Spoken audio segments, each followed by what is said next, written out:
Your geographical location, what you're grateful for, And what your goal is. What's your goal? What's your objective? Yeah. your goal. So that's G3 there. Am I missing one more, GI? Yeah, and what he's grateful for, where's geographically, what his goal, and what does he give? What does he? There's another word I use, but I'm almost in the studio, so go ahead and tell us what's your objective or your goal of your business, geographical location, and what you're grateful for. We'll just do three for right now. And Coach Austin, I'm about to send you a link to come into the studio with me if that's okay. And if you don't want to be on camera, no worries. Okay, so it's on you, Lewis. Just unmute.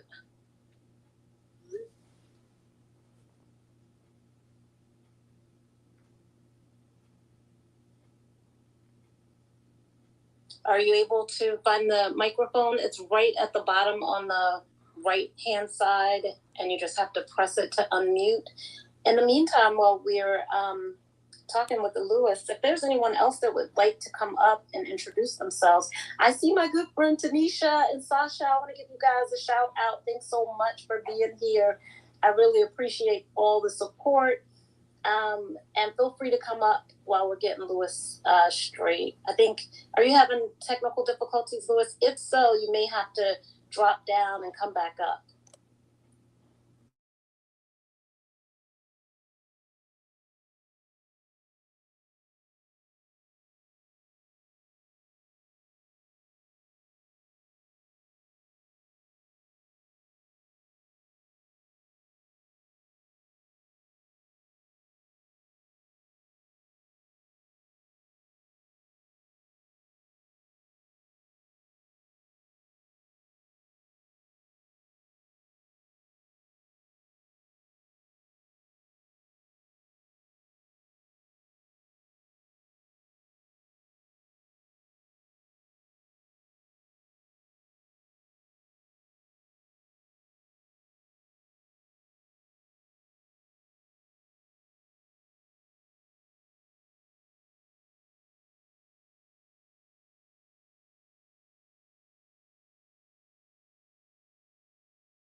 Is the government process can be complex, but a lot of getting started as an entrepreneur and in the government space is simple.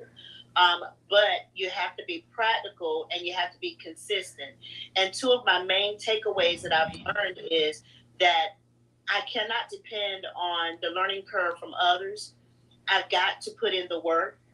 Um, and number two, I'm learning that even though when people see that you've got those certification chicken noodle soup behind your name, they're going to come for you to have offers. But most of the information is free, and the networking really been happening for me by joining this platform. So I've had people come at me right and left. I'm almost about ready to take my certifications down because people do target you and try to solicit your business, when I'm finding in here that it's just a matter of going to the school of knowledge, the school of life, and sitting back and learning, becoming knowledgeable, and accepting what you don't know and finding out more about what you don't, and being patient with yourself in the process. So those are my major takeaways, because sometimes I'm gonna be honest and very transparent. I want to get there quick, and a lot of times if I've made a little extra money, I will invest in the coaching and the support. But I think this is better for me to learn the ins and outs first before I turn it over to someone else as I get ready to step on out there in the sector and build my own team. You know, why hand you the cars to my Mercedes and I don't even know how to drive it myself? So, say it, girl. That's girl, you preaching now. You dropping some dimes and dollars, quarters, all of that. Thank you. And thank you for having this space. God bless you and Roberta. Well, I'm gonna tell you, I was talking to my son because my son wants to start a business, and he was talking about should he buy this program, buy that program, and they got the mastermind and the this, that. And you know what I told him? If you're not ready to execute, don't buy nothing. Because if I told you I've spent thousands of dollars on coaching, on programs, even these little $49 programs add up, right? Because they know the majority of us are not going to execute on it.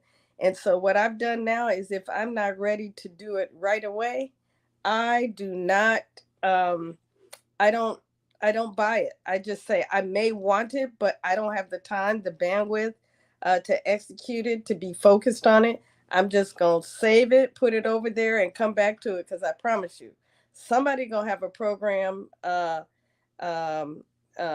when you need it.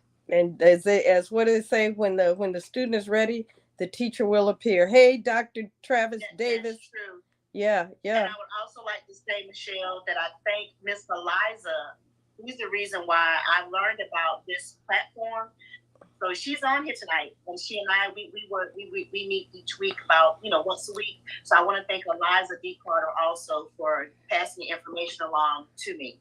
Thank you, Eliza. Thank you, also Roberta, for opening up. Thank you. Is Eliza? She's not on stage though. I saw her a few minutes ago. She was in here, and then I don't see her anymore right now.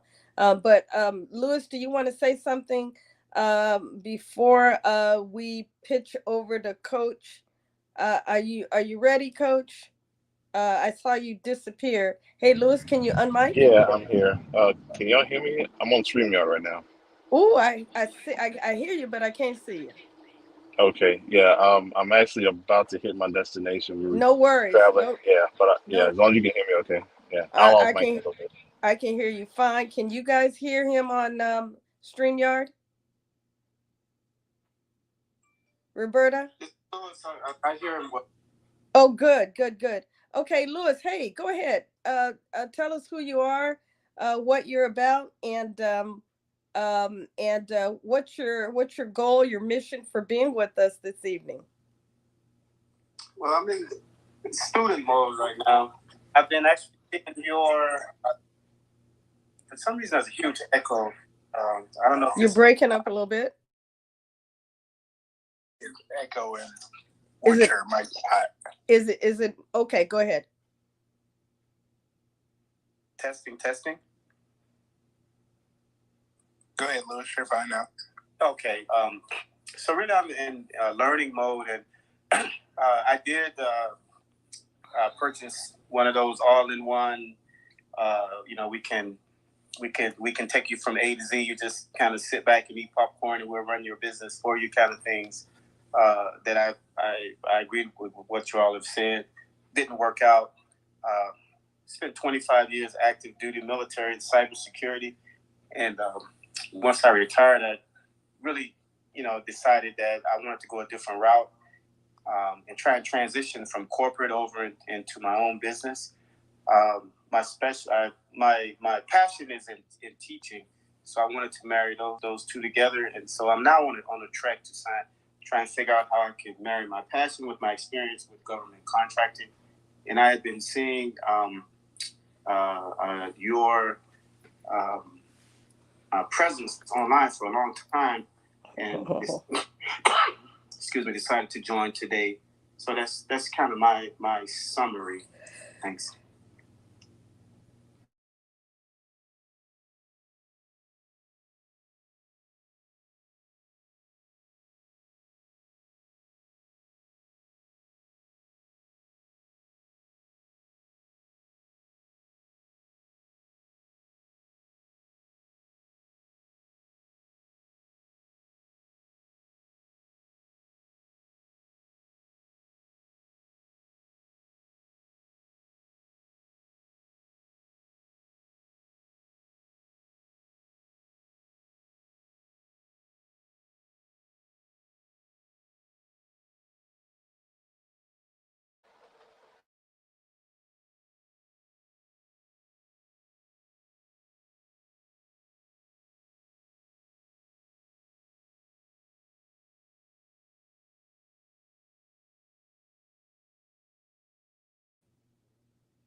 Greetings of peace. Can you hear me now?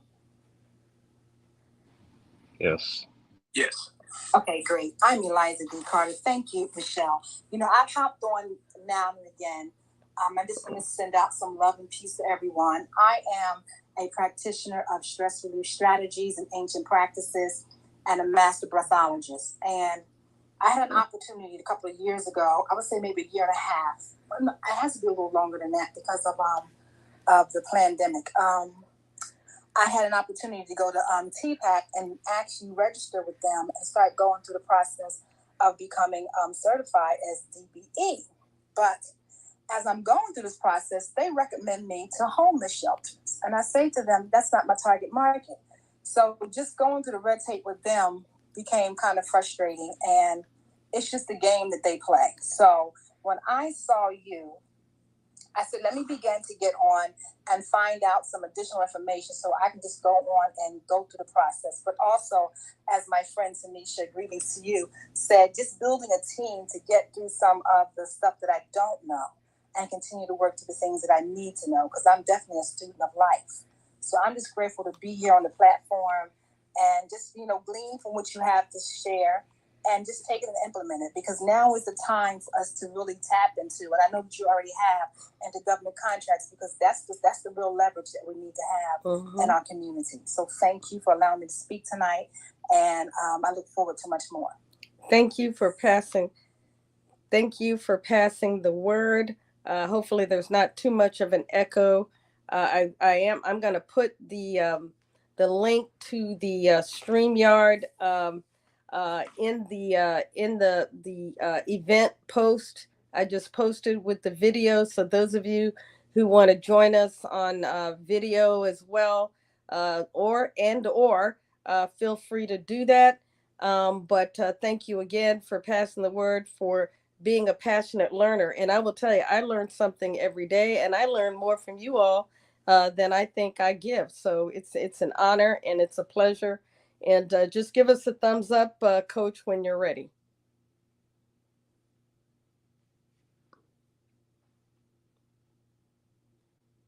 Coach John, just give us the thumbs up when you're ready.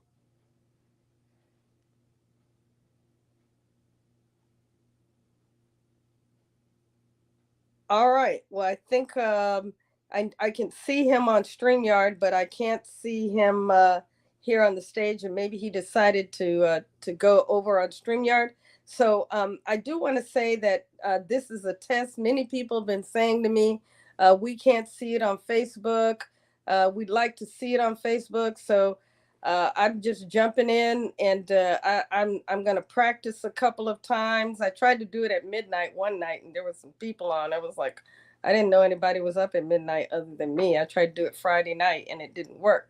But with that, let me just say that how many of you, hey Renita, hey Reggie, hey Jesus, Michelle, Rochelle, Sasha, thank you, Shirley, all of you for joining. You're in the equity and government contracting. We're going to be having a presentation and a conversation with Coach Austin, John Austin, who's going to talk about, making our business bankable. And I think it's something all of us can learn. I'm still trying to figure out, how do I buy some more Airbnbs with somebody else's money, because I've done one with my money. And so I want to see how do we work that. And for those, I'm going to put this out here. I'm looking for a small hotel motel property that is strategically located against near some very I call it focused and desirable spots where people want to come and bring their families. And so I figure, I'm the kind of person, I learned how to do it once. I got the process now. I just want to, rinse and repeat, but do that on a multiple occupancy kind of building.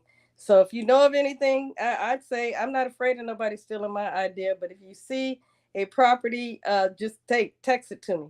So with that, I do want to say this whole equity and government contracting space is about, increasing the conversations amongst us. And so if you, I didn't put the link in here. Hold on, let me go to LinkedIn. But if you do want to, um, um, you know, um, join us over on StreamYard. Let me see here. I think I can put it in here. Um, then please join us. I'd love to see your beautiful faces. Um, but if not, hey, Dr. Davis, go ahead and hopefully I don't want to hold anymore, because I will go and start asking people questions and bring people up for some questions about, in fact, why don't I just do that?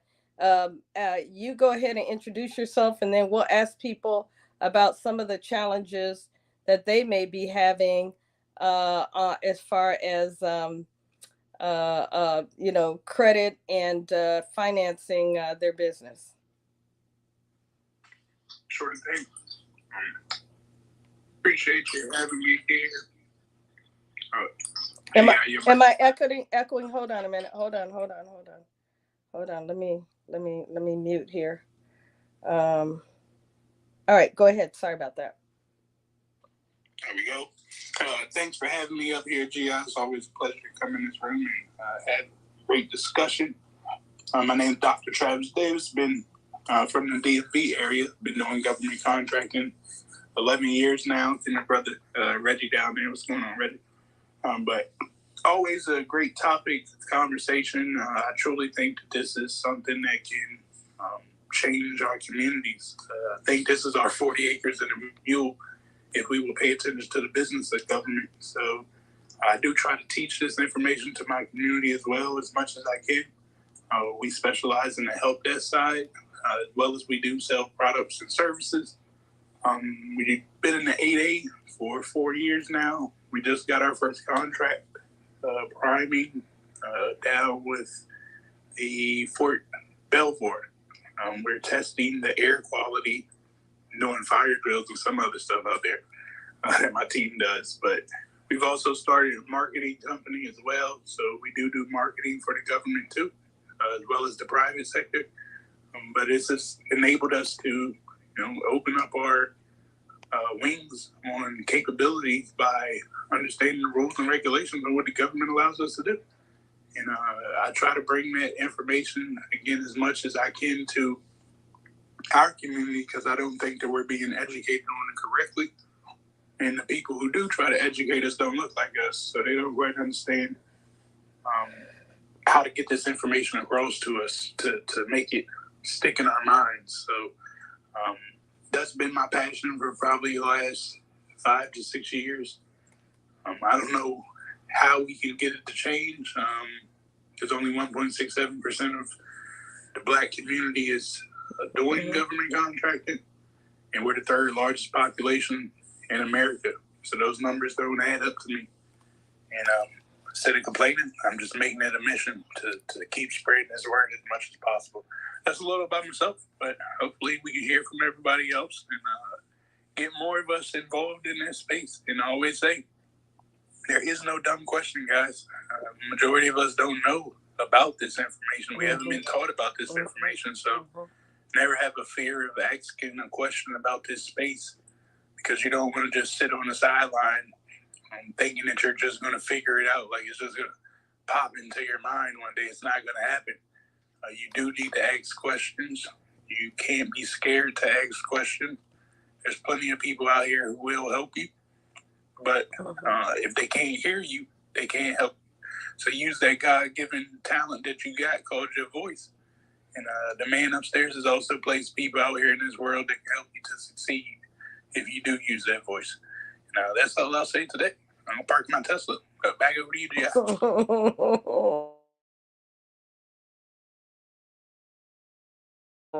Absolutely love it. Want to get one of those one day, but I'm instead looking for something else. And I'll tell you about that. It's not about me. I'll tell you about that one day. One of my other dreams. So with that, Coach, if you're ready, if not, I want to ask some people to come up to the stage to talk about what are some of the challenges. What have you tried to do when it comes to positioning your business financially? Anybody want to come up, have a question, and share with us? There are no wrong answers, because you can talk to any small business, regardless of whether they are diverse or not. Capital remains a challenge. One of the things that I will tell you is that women and minorities, of course, are challenged even more when it comes to capital, but that all has to do with building a relationship with your banker, and knowing, as Dr. Travis Davis said, knowing exactly what to do, how not to do how not to do it. I'm going to say, because most minorities and women finance their own business. They use savings, they borrow, they do all kinds of things to start their business. And Roberta, do you want to speak to that? Dr. Davis, you want to speak to that? Anybody on the stage wants to speak to, how did you start out financing your business, or was it just bootstrapped?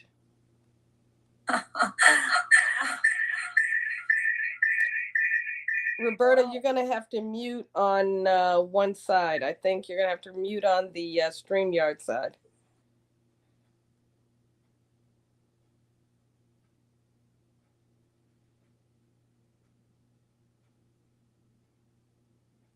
Go ahead, Roberta.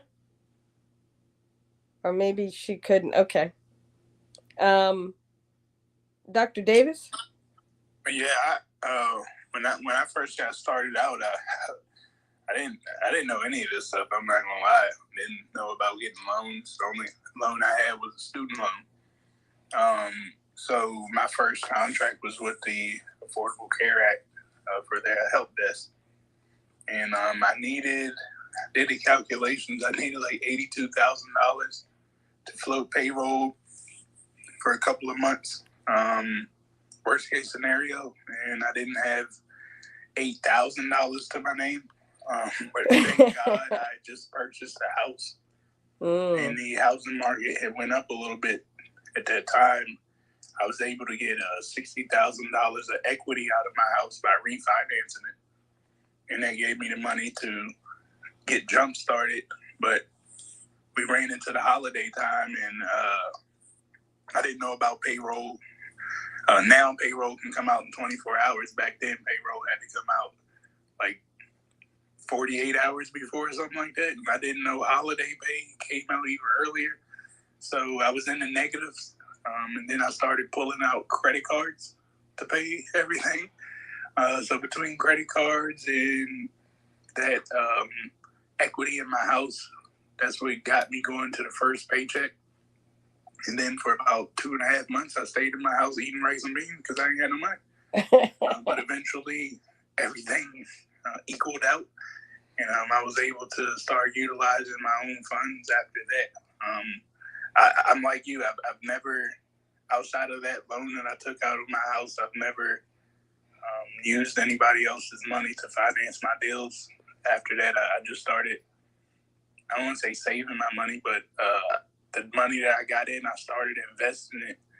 And then when I need to pay payroll, I just pull money out of my investments as well as my life insurance policy, pay payroll and pay it back. And I just keep it moving that way. But I do have a $500,000 line of credit that I got through the SBA probably about 3 years after I got rolling, and they could see finances, but I've never used it. It's just sitting there for a rainy day. I should probably do a better job with it, but I don't like owing people interest if I ain't got to pay them nothing. So that's how I. Wow. I was going to ask you, so is the reason is because you don't like owing people? That's the reason why you haven't utilized the credit? That's the reason? Well, I've mainly only done payroll and things of that nature, so I could always cover it. They do a really good job with investing between cryptocurrency and some other investments at Tesla and whatnot. So I made quite a bit of money then, and I just did the calculations, and I kept saying, "Oh, I get his white man 5%, and I can just keep my own 5% or 3% or whatever they would say." I just don't like giving, and again, nothing against the white man, but they already got enough money. So right. I don't want to give them no interest if I don't have to.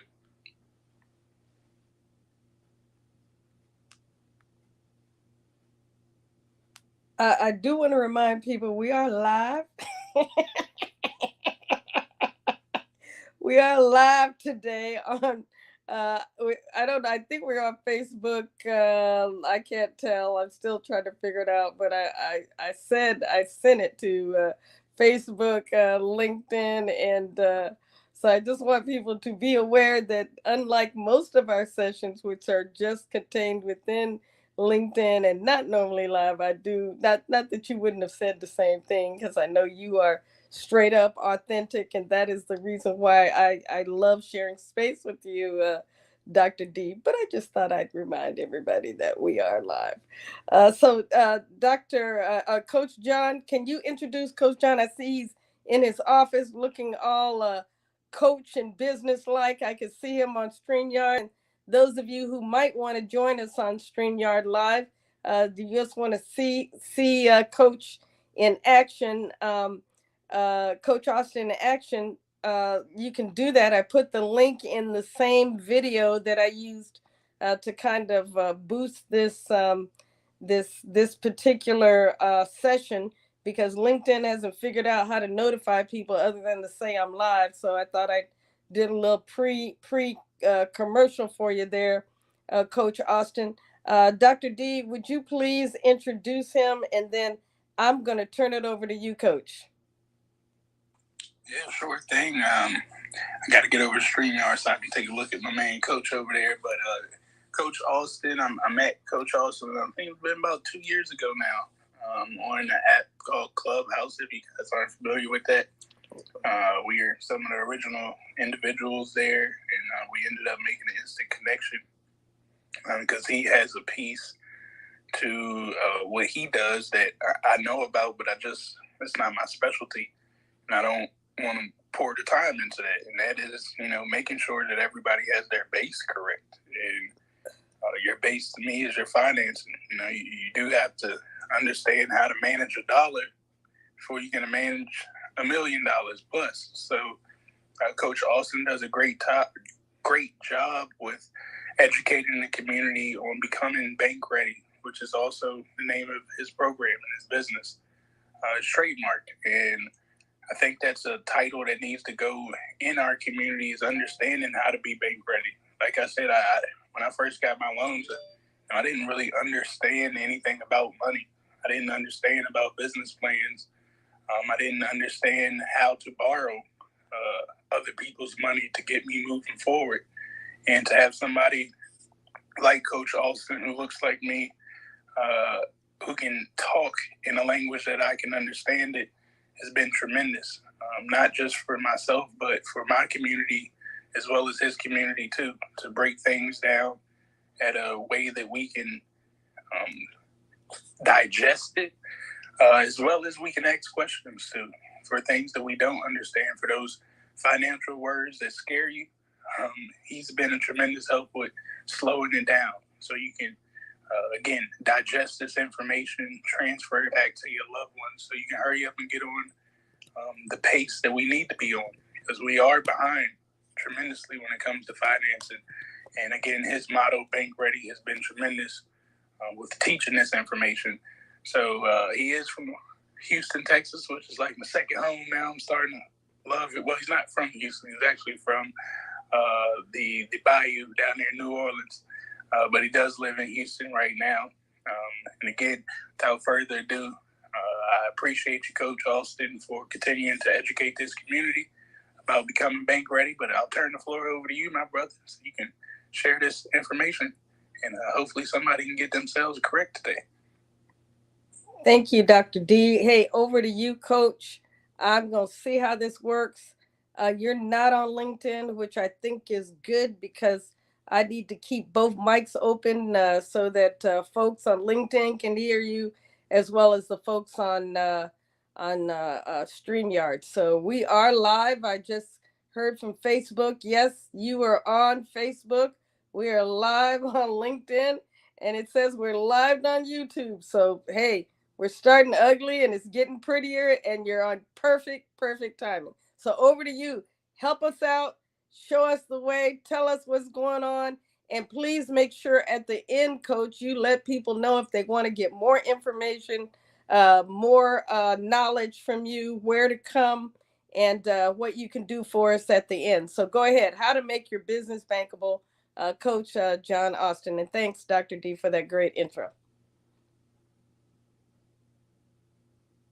We can't hear you. Right now, it looks you're muted, Coach. Let me see. Let's see. Let me get you up here. Spotlight. Let's see. If I can get you up here. I want to put you, add to the stream. Roberta. Testing. To the stream. We got you. Dr. D got you, added you to the stream. We got y'all on. Let's go. All right. Okay. It's like riding a bike. I'm back. Roberta, you're looking good, girl. I think you're gonna have to make sure you're muted on one side. Whoever's on StreamYard and LinkedIn audio, you're gonna have to mute on one side if you're gonna be open. But if you mute and just let Coach go, and then we'll just unmute who we need to. Go ahead, Coach. It's over to you. Good. So y'all can hear me now, finally? Yep. Great. So listen, thanks for allowing me to be here and speak. Bank ready is a term, a verb, a noun now. Thank God, since I've started business, right? And what got me to use bank ready and understand how that works was my first contract. I was laid off at Baylor College of Medicine as a research coordinator. I was flipping houses part-time. This is 2007, 8, something like that. And I was moving into the minority certification space. So I knew real estate, but I knew the business of real estate, but I had never leaned on it holistically by itself. So for me, I was like, okay, how in the world am I going to take flipping houses? I knew development, I knew these things, I got to turn into a business. So the long and short of it was, okay, how's this little young brother going to make my way through these things? And I said, the only way I understand how to do this, let me go back to business school and let me underwrite my finances. Let me figure out how the banks want me to look on paper, right? How do I need to look on paper to please them? And I can talk the real estate part. I can let that project work well on paper, but how does my finances look and what do they need to see? And that's where Bank Ready came in, because I knew how to make the business look right. But now let's look at the performer. Let's fast forward to yesterday. Can y'all hear me? No, good. You say yesterday. Something happened yesterday. Yeah. So I was attending with a few clients of mine in Houston the Houston Procurement Department meeting. So how to do business with the city of Houston, from the Port of Houston to affordable housing to the airports, any and everything going on in Houston. There's hundreds and hundreds of millions of dollars. And I was on IG Live and Travis came on and I was telling the people, I'm saying, listen, y'all, we got to make sure we get these credentials, which I'm so glad you guys here have. But there's something that these banks like to see, and they want to see your pro forma. They want to see how you're going to look today and 5 years down the road. They want to make sure you understand what your numbers look like. What is that all about? Let's get to the core of it. Bank Ready gets you bankable to the bank. And I was talking to Truist Bank, Frost Bank, Regions Bank, a few of the banks that were there. And what the banks wanted to know is how can we lend you guys money so you can go do these contracts? Happens all the time. So the banks know we need the money, but what they want to know is how risky is this going to be for us? What's your credit look like? That shows your responsibility scale. How long you been in business? Let's look at those capability statements, right? Let's look at that business plan. Let's look at the market research you've done. Let's have you done your homework. Can you show us that you're not risky to us? So when you take this money on and you can intelligently speak to them about, oh no, this is going to be for payroll. I'm hiring this many people. I have a contract, LOI even, with the city, with whomever you're going to be looking to do business with. And now you can tell the bank, here's how much I need, here's how I need it. And if I can get it interest only or this payment or that payment, now you get into not just the funding, but how to structure the funding. And with a good relationship with that bank, they're seeing the longevity of this. So these contracts are 2, 3, 4, 5 years at a time. So they're looking at, man, I'm gonna have payroll coming through here. I'm gonna have merchant accounts coming through here. We can give them a credit line. We can give them an installment loan, but that's multiple products that they will be throwing at you. But at the core of it, y'all, it's not that there's no money out here for us. We just don't know how to make sure that boring and unsexy paperwork that we run from, or we think, I don't need that. No, you need that. You need it like you need uh, not having your business development plan and your numbers and your pitch deck and that market research in writing. Not having that in writing is like you walk around with one foot. That's the best way I can put it, because you're hopping along and you look good standing still, but we got to run. We're in a Say it volatile again. market right Say it now. again. We got to run. And here's the funny thing, y'all. What I saw yesterday, I've seen over and over again. But something about yesterday in that procurement meeting, I'm like, tomorrow they're going to officially announce this volatile recession we're in. But you got two sides of this thing. You got the W-2s and people that are working and jobs. You've got FANG, all the big companies, their earnings are down. But you've got hundreds of millions of dollars floating through just Houston alone, Harris County alone. The airports are growing. This is growing, that growing. University of Houston is expanding in construction. University of Texas just did a webinar a month ago looking for who? Women in real estate and all the trades associated with it. One of the ladies with the city of Houston, I asked her, I said, what NAICS codes are y'all working with? What's your primary NAICS code that y'all are getting projects for? She's like, I don't understand.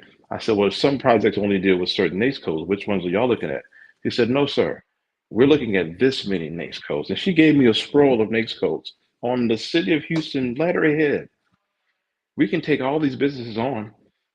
We just need to make sure that you have the capacity, one, and the funding. Oh, go talk to Truist Bank over there. They can get you a payroll loan for your project until your project pays off.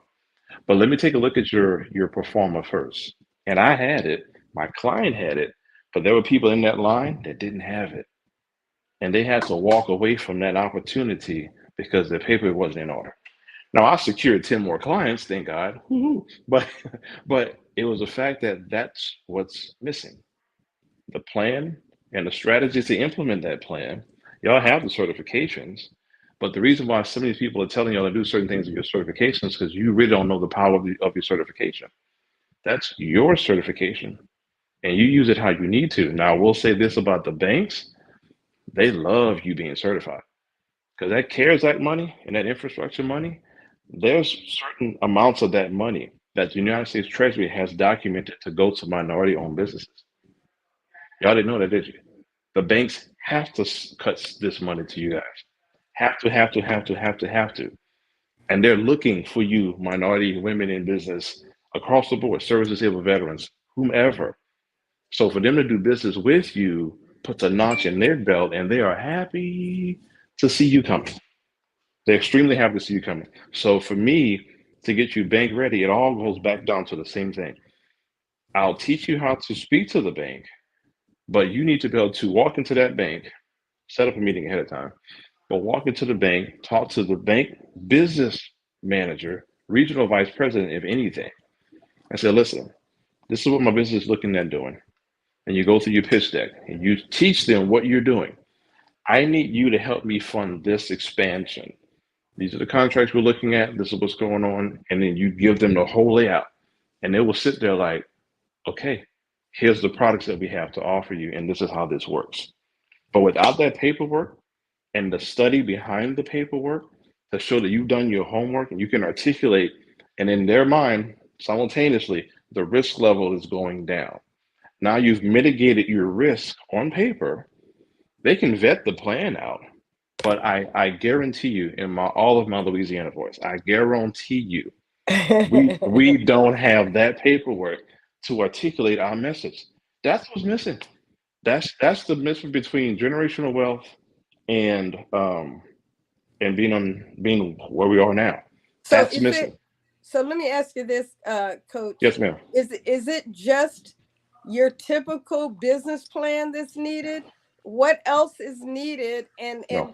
Can you speak to that? What else do people need to be prepared to do and to bring with them to work with you or someone like you? So yes, me or someone like me, whomever, right? What you want to do, and even if you go to the SBA's website, let's just say that the top 10 things you need to start a business.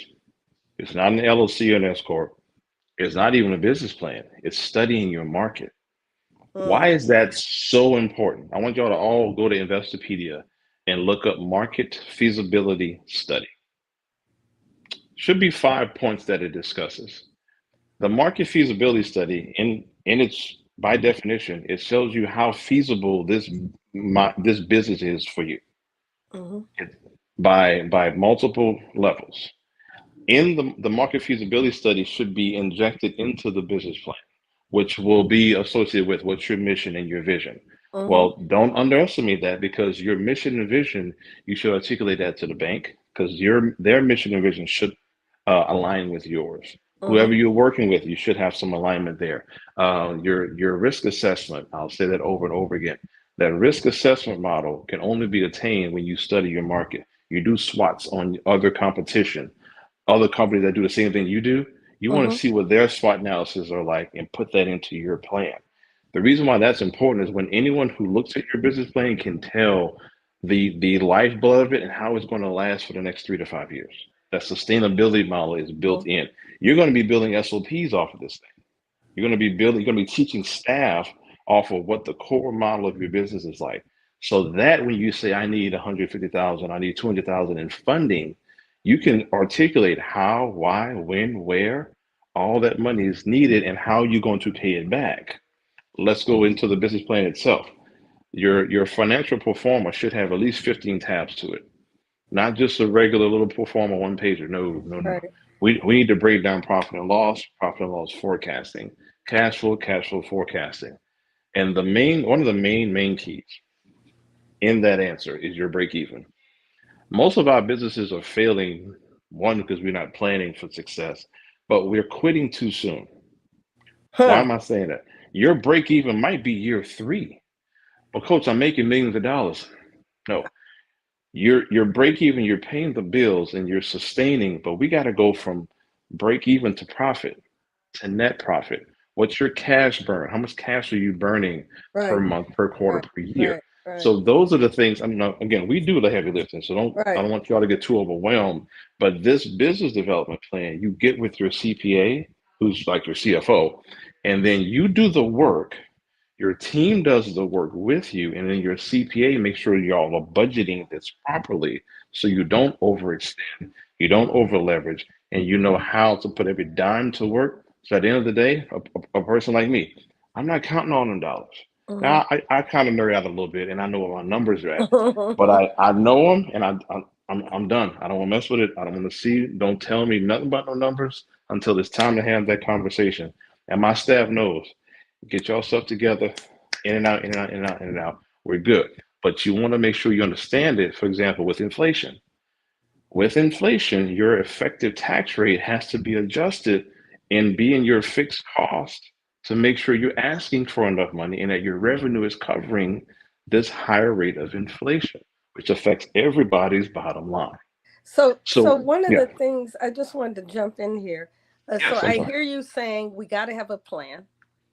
We've got to educate ourselves on the system of banking, and I keep saying this over and over again. Relationships are key to, because that banker, I know, you know, I have a relationship with a boutique black owned mortgage company where I can get financing in days because of that. But I built that relationship over the last 5 to 7 years. Yeah.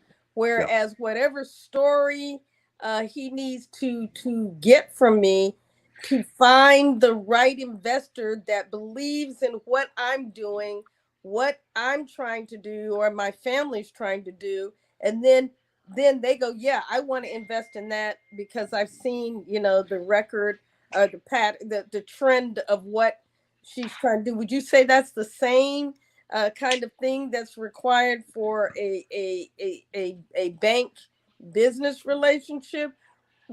You know, that's one question. And then I want to ask you about this Investopedia information for government. Because it's a little bit tougher when you're talking comparison with government, contractors. So, yes, for me, the relationships are the money. Mm, I don't really worry about the money so mm. much because if we chase the money, y'all missed it. Because the relationship, like you said, you go to your particular banker. I know I can go to Frost Bank for something, Regions for something, black owned, woman owned, credit unions in Houston for certain things, and you cultivate those relationships, i.e., the bankers that are there at the Houston Procurement Department meetings. They're there for a reason. They paid for vendor spots. They want your relationship. Mm-hmm. So when you can articulate your business model to them and say, hey, how can you help me obviously build this relationship with this bank and build a relationship with the vendors here so we all win? And they're starving for business. They were so happy to see us coming around that, man. It was insane. So Mm-hmm. right after that meeting, I went right to their office and had a meeting. Look, hey, let's get Subway in here or something. Let's have a nice little lunch for everybody.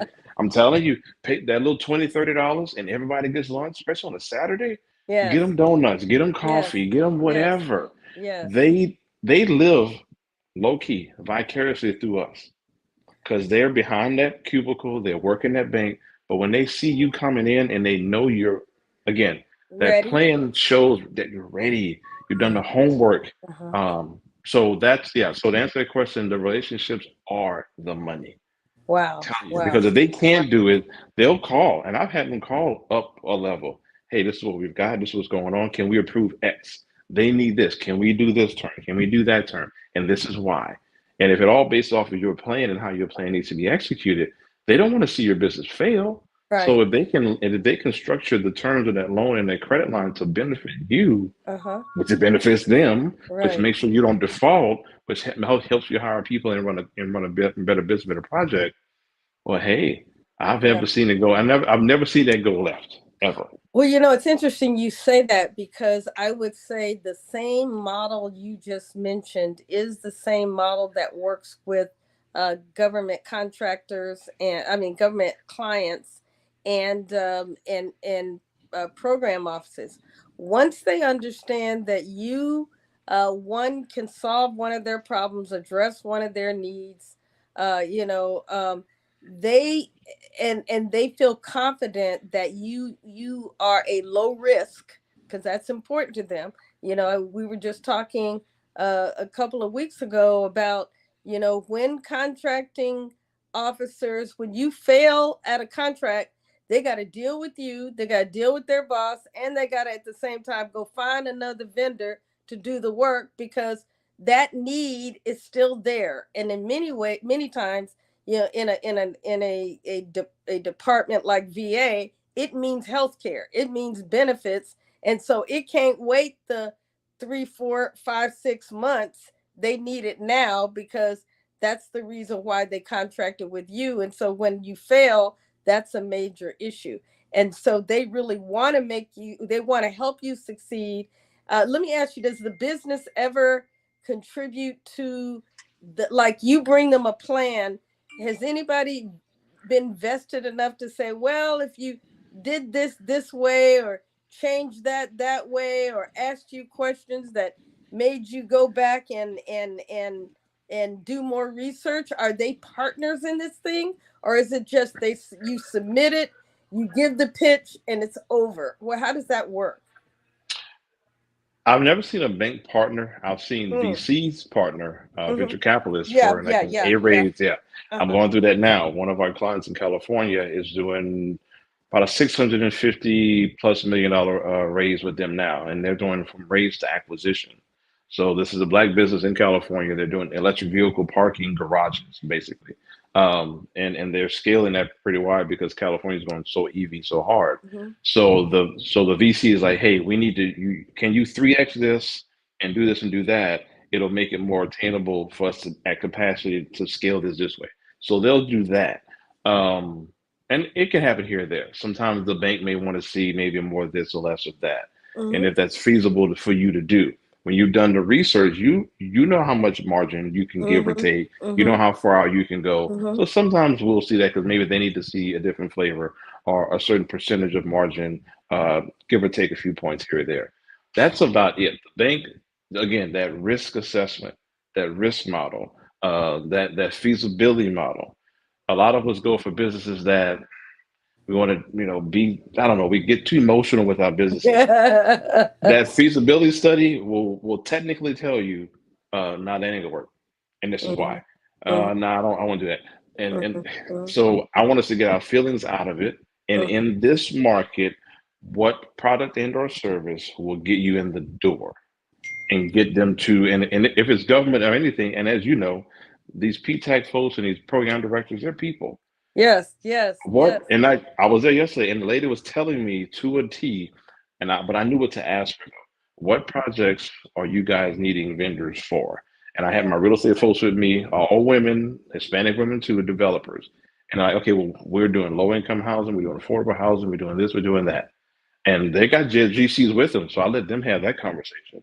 It was just a matter of what project can you handle, at what capacity that is. Yeah, I'm going to ask if anybody on the stage has a question.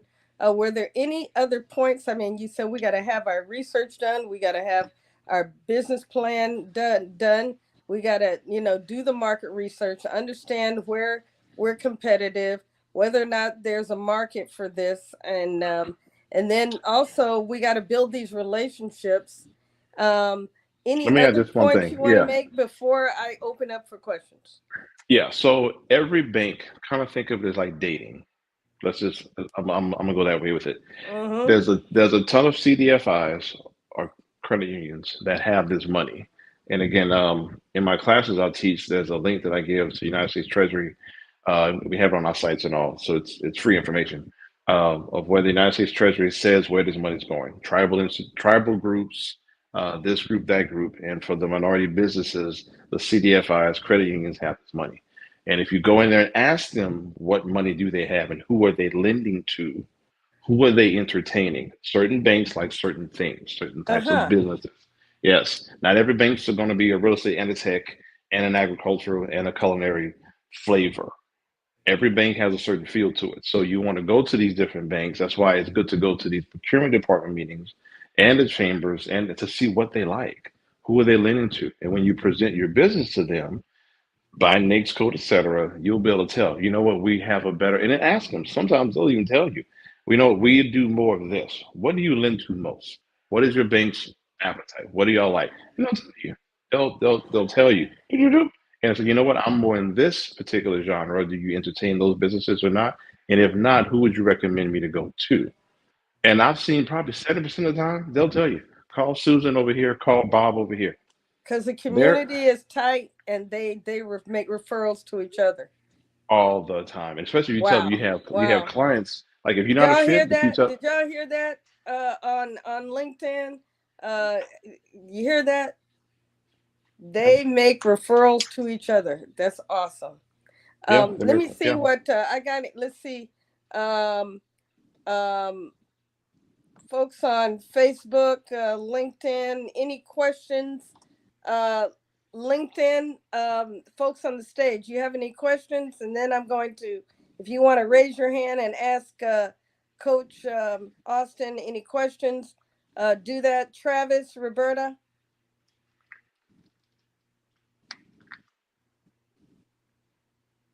Any question, really. I Any don't. questions? No questions are silly question. Don't feel like just because I've been doing this for a while or whatever, y'all can't ask. Actually, I don't care. GI. Yes, ma'am. Okay. I didn't hear credit mentioned.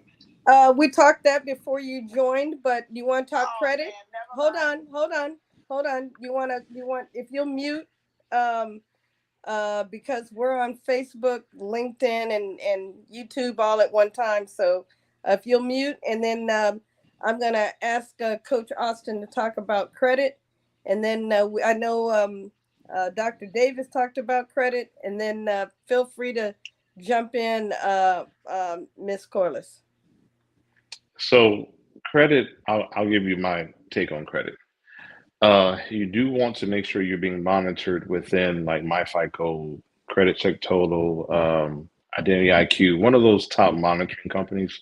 One, to make sure we need to know what's on our credit. We really need to know what's on our credit. Um, because you can have a 750 credit score across the board, but the meat and potatoes of your credit profile, the way a bank will score you, because banks score you on that initial deposit, banks will score you. And I won't say there's a hack, but there's a way of the initial deposit you can make with the bank that initial deposit, there's a score and how the bank sees you. That's another class by itself.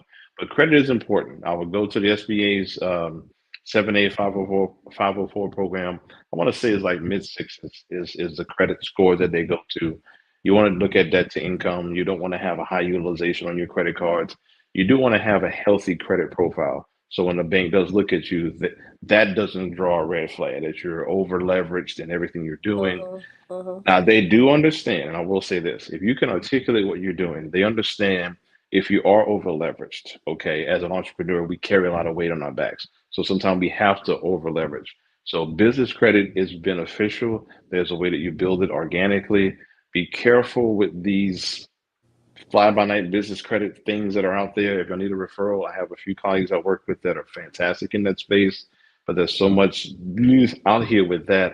It kind of aggravates me because there's a simple way to do all this stuff. There's no magic pill or pixie dust. But yeah, so credit is important. You don't have to have flawless credit, but don't walk in there with a high five credit score and expect them to really like you a lot. There are programs though for people with a lower score. They'll work with you, but just like with EIDL and PPP and all these other SBA programs, there's a threshold that you have to come in at. So yeah, so that's important. Awesome. Case in point, just real fast on the credit thing. Sure. You can, and this is a topic that a lot of us in our community have not discussed, and I've been doing this part for a while. You can acquire an existing business. You can go buy one. The SBA and other banks will help you fund it. You bring a 5, 7, 10-year-old business under your umbrella, your personal credit is not necessarily needed because you've got an asset now that is a revenue driving asset. You can buy a cleaning company, you can buy a laundromat or whatever. But if you can buy a company that you need to go after a certain government contract that you're going for, that asset and revenue changes the financial conversation now. And those assets can be acquired for little to nothing. Seller financing, that's another conversation though. But think about that because if you bring that asset under your umbrella, now everything is not just on you. not just on you. We have a client that's getting a cleaning sanitation contract with the Port of Houston. They acquired a OSHA certified sanitation company. They're bringing that under their S corp, and then now that company helps them meet the capacity. Their capability statement went from this to that. Now they can go secure a contract because they've got a company that they acquired for like $15,000. Wow. So there's a lot we can do in that space that others have been doing. We just don't know about it yet. Uh-huh. Uh-huh. Yeah. I saw that Mama, you go back down, or she might be trying to join us live. I see we also have Miss Barbara Stankowski, my business coach and awesome supporter. Miss Barbara is a business owner that grew her business to 40 plus million and sold it, and is now uh, a huge supporter in providing business coaching to women veterans, and has supported everything I've done for over a year. Do you have any pearls of wisdom, or do you want to ask Coach Austin a question? Since I just joined, I don't have a question yet, but I may. Well, we're talking about business credit. And do you have any stories or strategies that you used when it was time for you to gain business credit? I guess what I learned in the very beginning was that, I was very naive and went off to a big bank thinking they would give me a line of credit, and found out I could get more on my American Express that I could get from the big bank. And so I kind of walked out feeling really dejected and called the woman small business, the owner of the woman-owned small business I had worked for right after I got out of the Navy, and chatted and said, "What did you do?" And she said that local community banks were much more small business friendly, and that I needed to start there. And so the only problem was every small business, every local small bank that we went to ended up getting bought out by a big bank. And so over the 12 years of my business, I think we had to change banks 4 times because Wow. the big bank that bought the little bank was no longer small business friendly. So we moved to the next community bank, and then it got bought out. And again, we had the same experience, and then finally, made one more move. But what a nightmare with government contracts, having to change your banking information on every contract every time you move. It's a nightmare, but it was the right thing to get the right support from our banker. And I treated them as one of my advisors. I had a board of advisors, but they were all my providers. So my banker, my lawyer, my accountant. I brought them together about every 6 months to sit around the table and talk about what my plans were and what my vision, what the growth was going to be. And it was nice to have them in collaboration, kind of brainstorm how they were going to support me. Wow.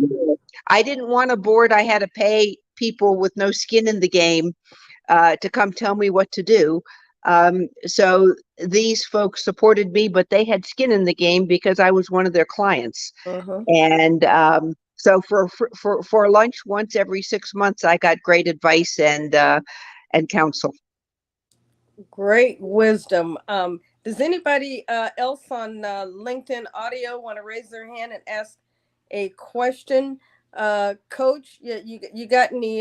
You just talked about Subway and lunch a few minutes ago. It's funny she mentioned that because and Travis has been in the class we did last year. I have my attorney and my accountant, and actually we have had 2 CPAs on that class. They come and teach, and they don't charge me anything for it. They just come and teach. But they're my advisors as well. Same exact situation. My attorney, she's with child now. I think she's going to be delivering sometime late September.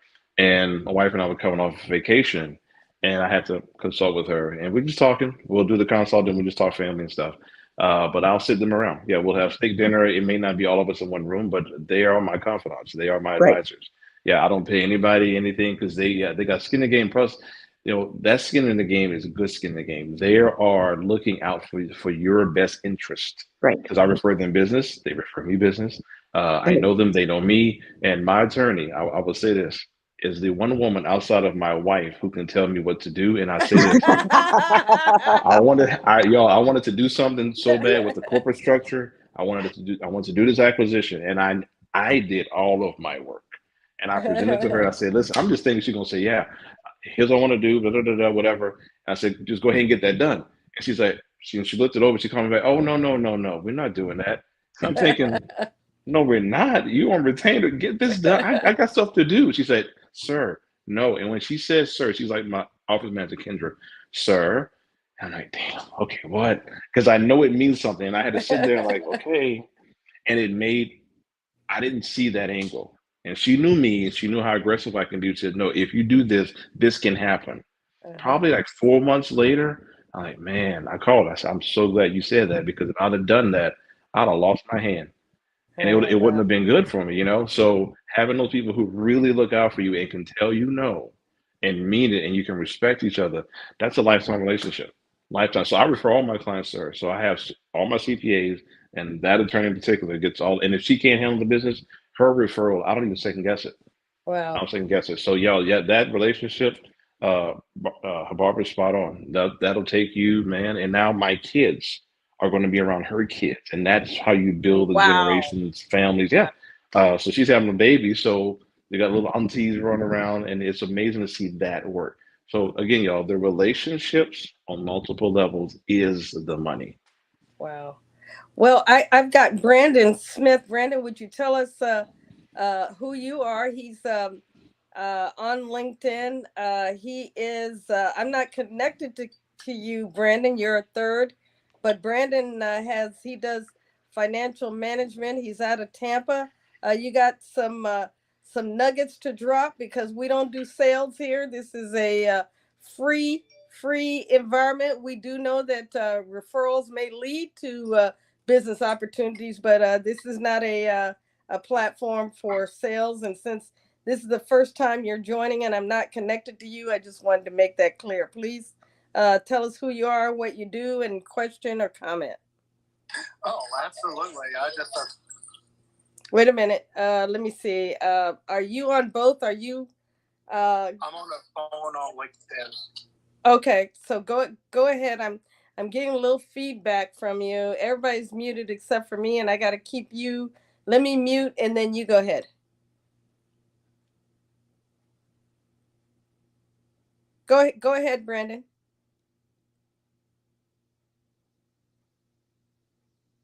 Brandon, go ahead and unmute on LinkedIn. Oops, we lost him. I think he may have left and come back up, Brandon, and we'd love to hear your question or your comment. Let's see if he's got. Here he is. Let's see if we can get him back up here. All right, go ahead, Brandon. Go ahead and unmute, and I'm going to mute. Okay, I hope that you can hear me okay. Thank you so much for allowing me to talk. This is one of the things that I absolutely love, is just people giving back. You're doing the exact same thing that I would love to do one day. And maybe I can give some nuggets of some advice, because I've been in some situations. And I remember my first time I was going for it was a restoration company, and I walked into, it was Bank of America. But I was very familiar with how things worked and what was going on. And I was convinced that I could have walked out of there with $5 million.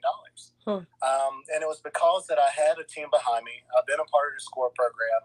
I've been just plugging away. I've been connecting with business brokers all over Florida, and just looking for my ideal business.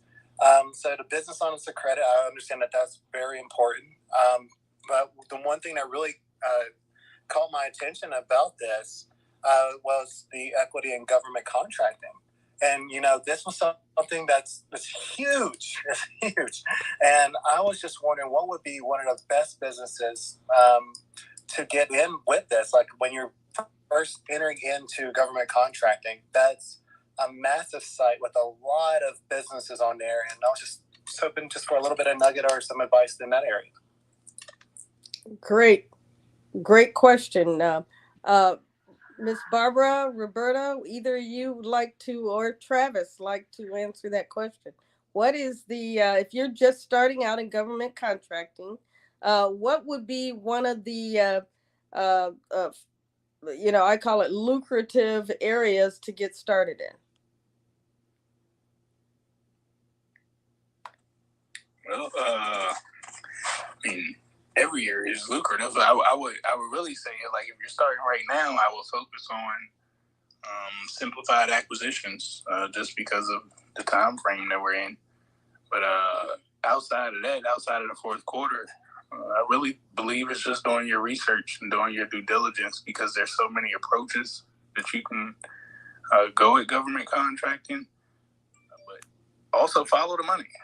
Every time you hear the president speak about money, whether it's Ukraine, the omnibus bill, we got the infrastructure bill, like that's all new money that never had a home. Nobody's ever obtained it before, so you don't have to think about competition. Now you can really think about strategy on how you can force that money to find your home, because it's searching for new homes is a guaranteed fact. So you could go that route. That's a pretty lucrative route. But IT is always going to be lucrative, whether it's cyber, help desk, IT products. Right now, as you can see, we're in a health problem right now, whether it's monkeypox or the C word. I mean, you just follow these situations that's going on in the real world. It's got to be money put towards it. No ifs, ands, or buts about it. So that would be my best bet. And I mean, this infrastructure, I mean, you have a cement company. I mean, you just literally walked yourself into tons of money if you just go approach this customer. Every state is going to need a cement company with this infrastructure money. And I'll park my Tesla. Great words. How was that for you, Brandon?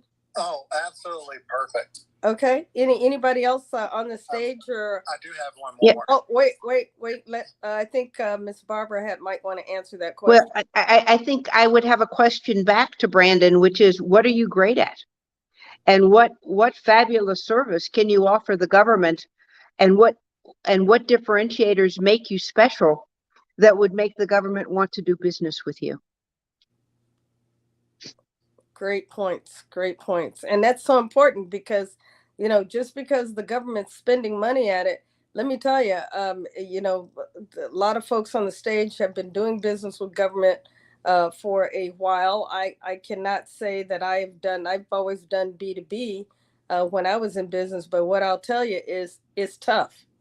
The money might be good, but it's not for the faint of heart. So if you don't love what you're doing, when it gets tough, the question is, will you still do it? So I think Miss Barbara brings up a very good point, that it should be something that you love to do.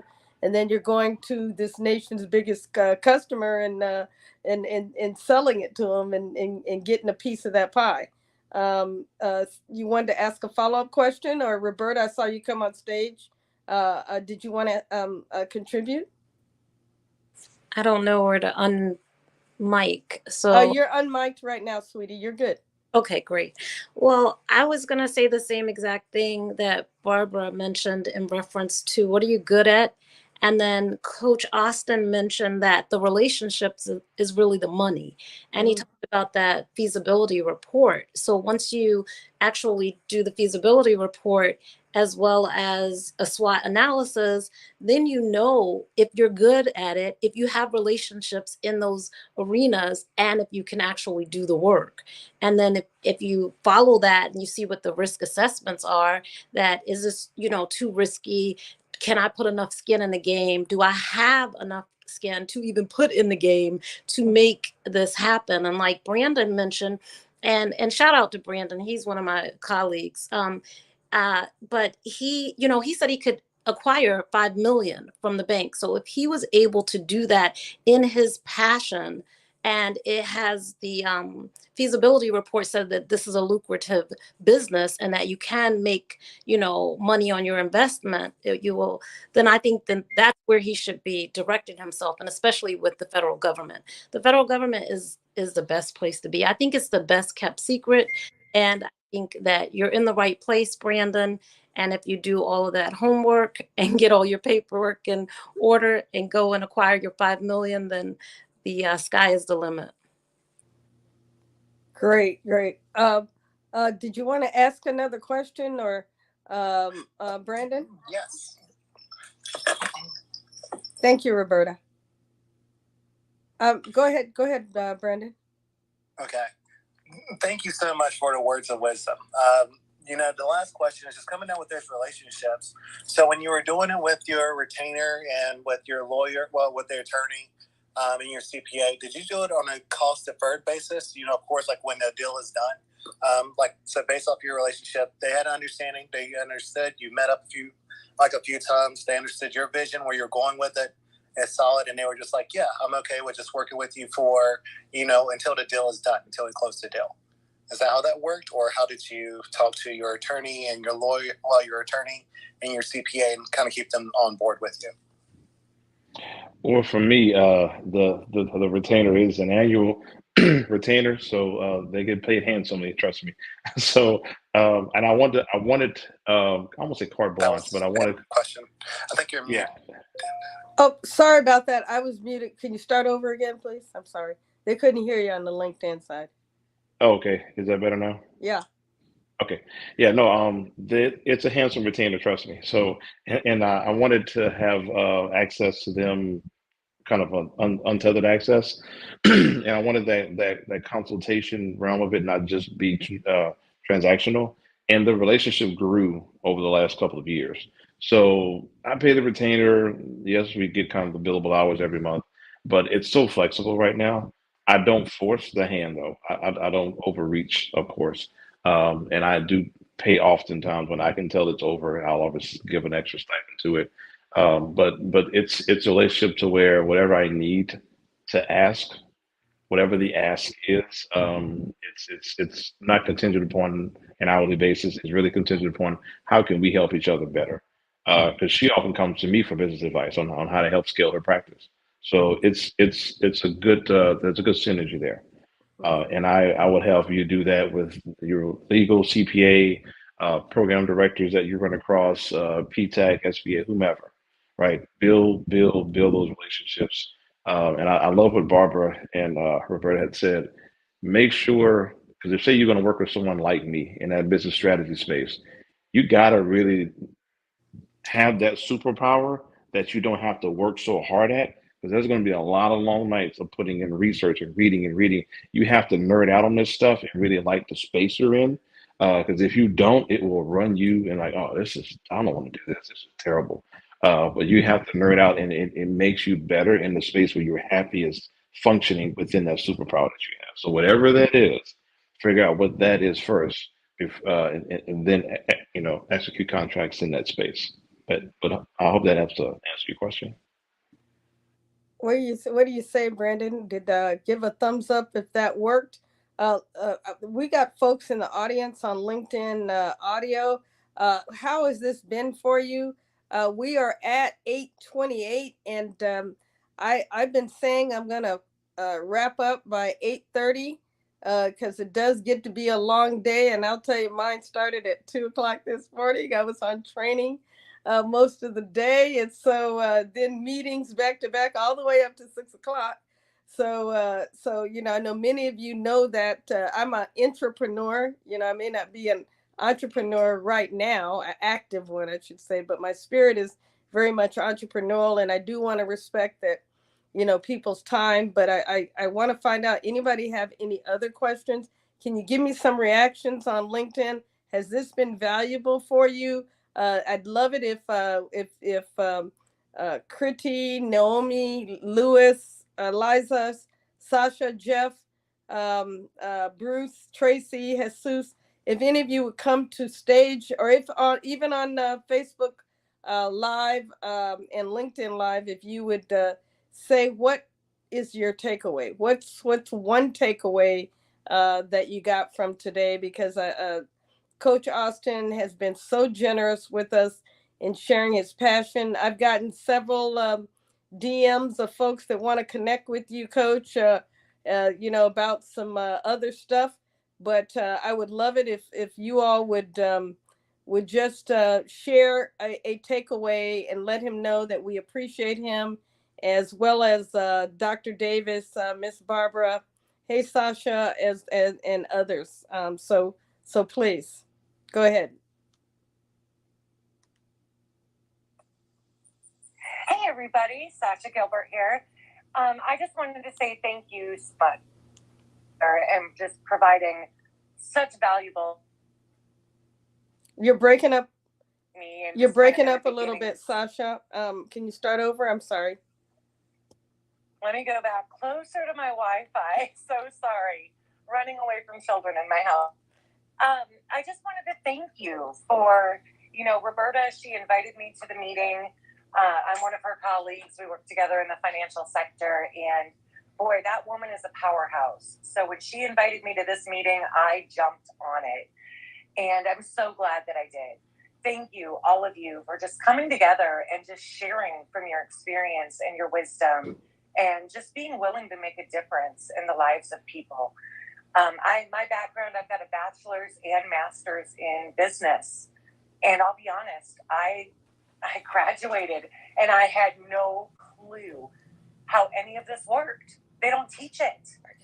And so the only way we're going to fix this problem and get the information out there is through people like you who are willing to put in the time and give of yourselves. And I just wanted to say thank you for that. Thank you. Thank you. We've also got on the stage Michelle. Please share with us. Michelle, thank you. It's always a pleasure to hear from you on these sessions, so I thoroughly enjoy them when I dial in. First thing, I took nuggets from each one of your speakers. I'm a certified service-disabled woman-owned small business. Received my first federal government contract back in February, probably the day prior to I was ready to give it all up. But of course, hearing from one of your speakers, started the company, providing staffing support to the federal government. And then, of course, the federal contract comes and says payroll, pretty much invoice once a month, where I'm going to do payroll every 2 weeks and finding the capital. So like many of you, hired that consultant, paid thousands of dollars, and he did nothing for me walking into the banks. So finally, I listened in on maybe a gavology course, and they talked about capital investors. I found one here in my local community in South Louisiana, Lafayette, Louisiana. This company, they have been very helpful. I will say this. Every time I needed to do payroll, they would advance me the money, and they took 2%. Right now, I had no choice because it was just me. I still work my full-time job to pay the attorney, the CPA, those sort of things. And so I'm just hearing everything that everyone's talking about and just resonate. But one question I do have, because I am an army of one, besides hiring the attorney and an accounting firm, I do my own proposals. I'm out there doing the marketing. I do payroll. I do the HR work, everything. I'm going to have a discussion later this week with someone who she recently left her job. Her company gave her a huge severance. And so she started to listen to what I had to say. And I was thinking about bringing her on. And just, I get nervous about making sure I've got the capital to potentially, invest and bring her on. So any comments, anyone who's decided to bring on a person, what were your thoughts before you brought that person on? I can chime in maybe on that. Is that possible? Please go ahead. So yeah, when we're doing strategic work with clients, that's a heavy lift, right? So I always go by the rule of thumb Michelle, of. did you hear me? Yes. I'm sorry. Go ahead. I hadn't unmuted on LinkedIn. Go ahead. Start over, Coach. Okay. So when we do a lot of strategy work with clients, and as far as when you start to scale, which you look like you're doing now, you don't see it as such, but now you're bringing on another heavy lift. So I'm under the assumption that the person's criteria, their resume, CV, fits what you're looking for. Um, I would err on the side of caution in bringing them on part-time. Look at what job duties you need them to do, and you need to walk through on your own how many hours, job description, SOPs, all those things, so that when they contract with you, there's a level of expectation that can be met, one financially on your end, but then two from their perspective. And then give them a 30, 60-day probation period, see how well you guys work together. Because knowing of someone and working with them systematically within a business and you having a hierarchy over this person, I let that take its time because you don't want to lose one that relationship until you want to ease that person into the company. This is your first hire. Let it be something that's task oriented, but take your time. Let it be something you can ease yourself into, and on a part time, even on a project by project basis, will be easier to manage for both of you, especially for you. And that's something then you can grow that person into that role. So that's one of the initial things I would say. Make sure you definitely um, proceed with caution in that area. I just wanted to add that I agree wholeheartedly. The first two people that I brought on was a CFO and an accounting clerk. They started with me. This is the CFO was a woman who had years of experience in the government space. I brought her on as a 1099 initially. With a limited number of hours, and the same for the accounting clerk. When we began making a little bit more money, part-time on call. And then by the time we were in year 5, she was a full-time CFO, full-time on the payroll, as well as the accounting clerk. But it was a process and it was over time. And what was good is the CFO knew what she could afford and what I could afford, and she gave me really good guidance. But there are times when it's a leap of faith. I can remember we had put out proposals for a whole number of large contracts that we would have to hire a lot of people. My project managers were writing proposals. They were doing the hiring. They begged for me to hire a recruiter, and I hired a recruiter. And again, that adds to overhead. And you're thinking, oh my gosh, how am I going to have enough work to keep this person busy 8 hours a day? And where's the payoff? Well, luckily we hired her. We won 2 of those contracts. We had a ton of people to bring on, and she never had a down day. So sometimes it's just luck and timing. But you've got to take those leaps. And in many cases, those were jobs that I was doing, and you have to learn to delegate and give up that work and give it to somebody else you trust to do. I mean, you guys are getting, just to let you know, you're getting thousands of dollars of great information here. Anybody else? Let me see if anybody else is asked to come to the stage to speak. Rochelle, did you get a chance to ask your question? And if you will, thank you so much, Tracy, for commenting, and Taisha for commenting on the LinkedIn post about your value. What you thought was or think is a value. I appreciate that.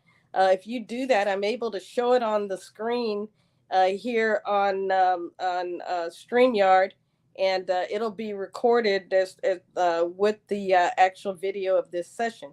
So if you haven't shared a nugget, please do that takeaway. And we're going to be wrapping up here in about 5 minutes. So, Coach, be prepared to give us, 3 or 4 must-dos, how folks can get in touch with you. Miss Barbara, please do the same. Any takeaways, and if folks want to connect, how they can do that best. And Roberta as well. And Dr. Davis, you're on LinkedIn Live audio. We'd love to hear from you, and then we'll go ahead and close out. Wait, one more person is asking. Hey Jeff, Pastor Jeff, how are you? doing wonderful. Are you able to hear me, GI? I can hear you perfectly. A little low if you'll speak up. All righty. Well, once again, you have knocked the ball out of the park. We have had an education. We have been informed. Coach is like on Mars and Venus at the same time, covering both the capacity of the men and the women as it relates to business. And they often say that we drop gems and value.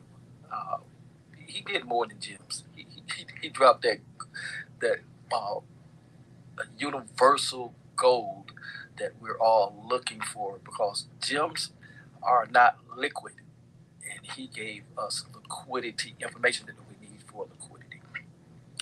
It's good to see Roberta. I'm watching the live, and of course your coach, Dr. Barbara? I can't see. Barbara? Yes. Yes. Barbara. Yes. Yeah, Barbara. And so I just wanted to come up and say thank you for what you're doing. Thank you because you are giving out the information and access to those that can give us information to not only build current wealth, but to really build generational wealth and to bring us closer to the ball field that we are playing on now, which of course, back from my age when I came up, they've changed the field, and a lot of people in my age are still trying to play the game in a field that is no longer valid. So with that, say thank you. Continue what you're doing. Definitely be connecting with Coach. All the good. Again, it's good to see Roberta, and then all of those who have contributed on LinkedIn. Thank you, and look forward to you continuing this. And by the way, keep me in your prayers. I have finals tomorrow, so I stopped studying Wow. to come and support you, my friend. Thank you so much. Pastor Jeff is an Army veteran. He is a pastor down in Augusta, Georgia. We met on Clubhouse, one of the largest clubhouse rooms, Breakfast with Champions. And he and I have been connected ever since. But he is going to golf management school. Go figure. So he's got finals tomorrow. Thank you for taking a break from finals and studying to spend some time with us. Always a pleasure. And God bless you. And you're going to make straight A's and make everybody else in the class mad at you, because you just knocked it out of the park. No pun intended. Travis, would you like to have a few words to say before we pitch it over to Coach Austin and Miss Barbara and Roberta? Sure. Thanks for having a conversation today, Coach. Appreciate you sharing the information as always. Just also a nugget that I wish I knew early on. Money costs, so you shouldn't pay for your expenses as a business owner. So make sure you know how much money is going to cost you, so you can attach that price onto your customer's fee, so it's not costing you money at all. And that would be what I advise everybody. And again, appreciate this room when you open it up, G. I hope everyone has a wonderful night. Thank you. I appreciate you, and would love for you to, talk about something that Pastor Jeff just mentioned that I know you're passionate about, and that is passing the information and the benefit of government contracting from one generation to the next. And I know you've talked about that, and I think it's an important subject. So we'll have to get you on the docket there, Dr. Davis. Look forward to it. Anything else from the LinkedIn audio audience before we go back over to StreamYard? All right, then. Go ahead. We're going to let Miss Barbara go, then Roberta, and then have you tie it up in a bow there, Coach.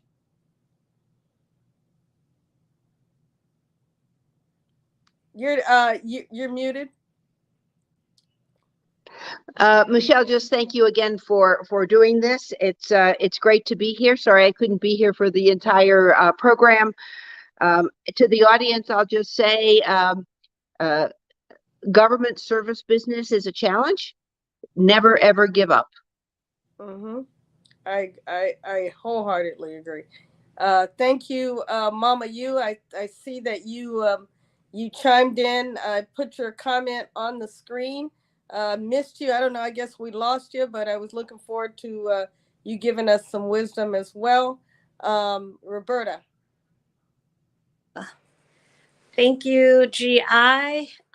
It was an awesome event as always. And I'm just so in awe when I hear those in the audience when they give us their feedback, especially the one that mentioned that she was ready to give it all up and she got a contract.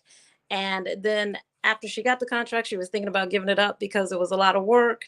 And how you mentioned early on that it's not for the faint of heart, but government contracting is a way to build equity. And I always talk about that because I come from humble beginnings.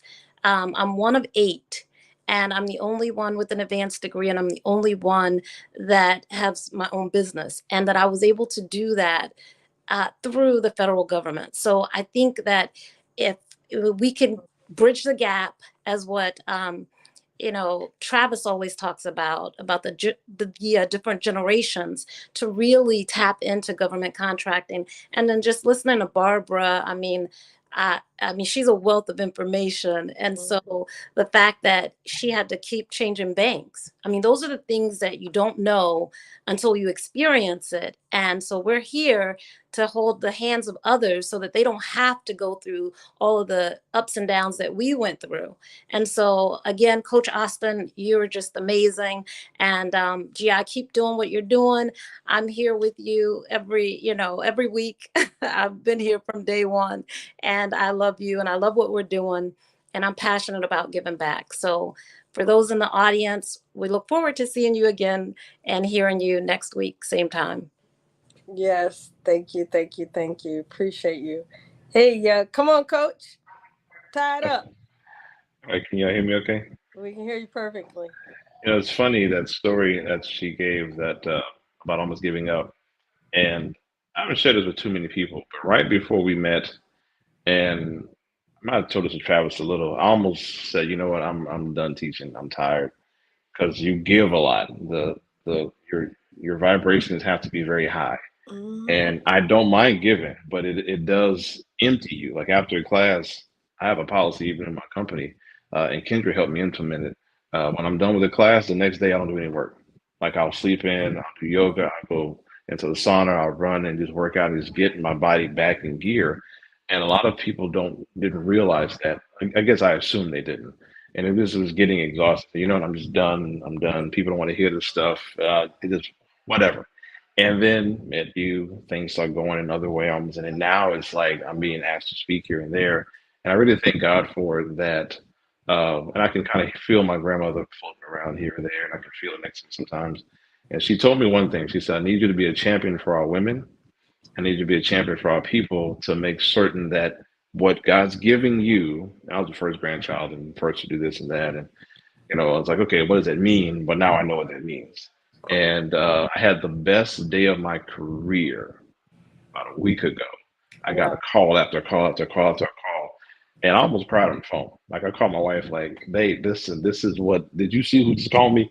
And so it's like at that moment, even I was about to give up. Like I'm done, and God's like, "No, I'm not done with you yet. This is what I need you to do." And my mentor told me, she said, "Everything you've been through has prepared you for what you're doing now effortlessly. Yes. So be careful because the devil's coming now." And I'm like, all right, let's go. Let's go. But I got an army with me, right? I got a literal army with me now. So where if this is what God's prepared us for, and this is what's needed in the marketplace, it's needed so bad. My gosh. Yes. We're like that close to getting it. And I just want to, be a servant as much as I can and follow the process. I'm called coach from an old client of mine that was an NFL ball player. It was like, I hate you, but you train football players like you teach business. and you get the most out of it. But boy, you get on my nerves sometimes. So I mean, working with me is going to be okay, but I'm gonna get under your skin because I'm gonna pull out of you what I see you need because I know the success on the other side of that action, right?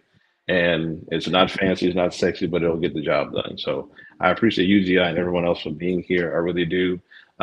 Let's just keep putting work together and let's work smarter, not harder, but don't be afraid of something that's different. Yes. Because if you want something different, you have to do something different, but let us who've been doing it help you along the way. And you'll be better and feel better once you've accomplished it. Never regret it. Never regret it. Thank you, So GI, tell so us, much. thank you so much for your Yeah. generosity of knowledge and time. Please tell us, how can we get in touch with you? What's the best way? What, and et cetera. So I'm on Twitter, LinkedIn, Clubhouse. I think we sent over all the links, but Coach 10K, Coach the number 10, the letter K.com is my digital card. So it has all the links to it. Definitely go through our Instagram. We try to make Instagram like a library. So you go to Instagram, you'll see it, and it's a lot of terms, a lot of different things. Watch my lives, watch the different things that I put out because I try to teach because I'm an academic at heart. But I try to teach as much as I can so you can learn when you're away from me. You can text Bank Ready to the number that's in that bio. It puts you on our text message list. I'm getting on LinkedIn more so. I'm on Clubhouse a little bit. I chime in on Twitter. Coach10k.com gives you all of my links there. And I'm hosting a class in about a month, well, next month, that teaches all of this stuff. So that's the first place to start. Start there, and that's why I can be found. And we have a protocol on how to reach us. It's all there when you text that number to the bank ready to the number in my bio there on IG. And let's get to work. Let's get to work. Thank you so much. Well, I'm always honored when people spend time because you could be anywhere else, but you made a decision to be here, to invest in yourself, to get all of this knowledge. FREE, what you got tonight could have cost you, would have cost you hundreds, if not thousands of dollars. My name is Michelle Gardner-Ince, aka GI. I am God inspired to help women, veteran entrepreneurs, and a few good men and minority owned businesses have a greater impact in the commercial and federal market. I want you to know that, it's my pleasure to be a small hinge opening big doors. And I'm just honored by your presence. And I hope you'll join us next week.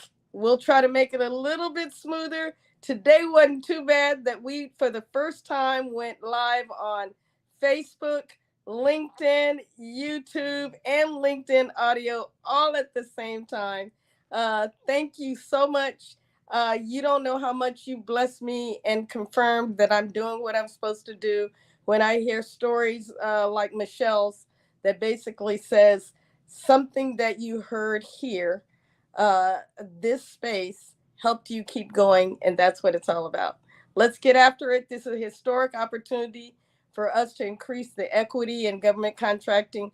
Miss Barbara, I appreciate you, love you, and Roberta, ride or die, and Travis, we're gonna get you on the schedule because, man, what a treat that'll be as well. So we'll see you next week, 7 to, I said 8:30, but look at us, we're 7 minutes from 9. But God bless you and have an amazing weekend. May God enlarge your territory and bless you and keep you. Bye bye.